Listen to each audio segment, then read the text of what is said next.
आपण जे आरोप करत आहात की प्रायव्हेट भाजप लिमिटेड म्हणतायत ही अशोक चव्हाणांनी घेतलेली फ्रँचायझी आहे असं आता म्हणायचं. मी सांगण्याची आवश्यकता नाही, तुम्हाला सगळ्या जगाला माहिती आहे की मी सांगण्याची गरज नाही. ज्यांनी भाजप स्थापनेपासून आहे त्यांची काय परिस्थिती आहे त्यांना माहिती आहे. ठिकाणी असे नामनिर्देशन पत्र मागे घेण्यापासून राहिलेले आहेत. आम्ही सगळ्यांना बोलू, दक्षिणमध्ये हा विषय निर्माण होणार नाही आणि त्यांना समजावून सांगून त्यांची समजूत काढू. म्हणजे तसं काही काढायची गरज नाही आहे. शेवटी पक्षाचा निर्णय आहे, त्यांना सगळ्याला मान्य करावं लागेल आणि आम्ही तिथे 16 आणि 17 जागेवर लढतो. आपण आदर्शवादी नेते म्हणून अशोक चव्हाणांवर आरोप केलेला आहात. येत्या निवडणुकांमध्ये आदर्शवाद हाच विषय असणार आहे का? ज्या आदर्शवादाला एक मिनिट ऐकून घ्या. मी असं म्हणण्याचा माझा उद्देश होता की त्यांनी इंदोर सारखी शहर करू, मग नागपूर सारखं नाही.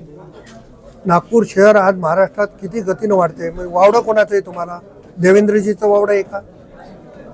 हे याच्यातून हे सिद्ध होते. म्हणजे आणि भाजप ही इथली प्रायव्हेट लिमिटेड भाजप आहे. मी सांगण्याची गरज नाही. त्यांनी नवीन काल एक आदर्श केला की त्यांना लोकसभेत हरवलेल्या प्रताप पाटलाला ते ओळखत नाहीत. देवेंद्र फडणवीस साहेबांनी त्याचं उत्तर दिलं. त्याच्यामुळे मी सांगण्याची गरज नाही मला कोण ओळखते कोण नाही. नांदेड शहर स्वच्छ सुंदर राहावं. नांदेड शहरातली जागा विकल्या जाऊ नये.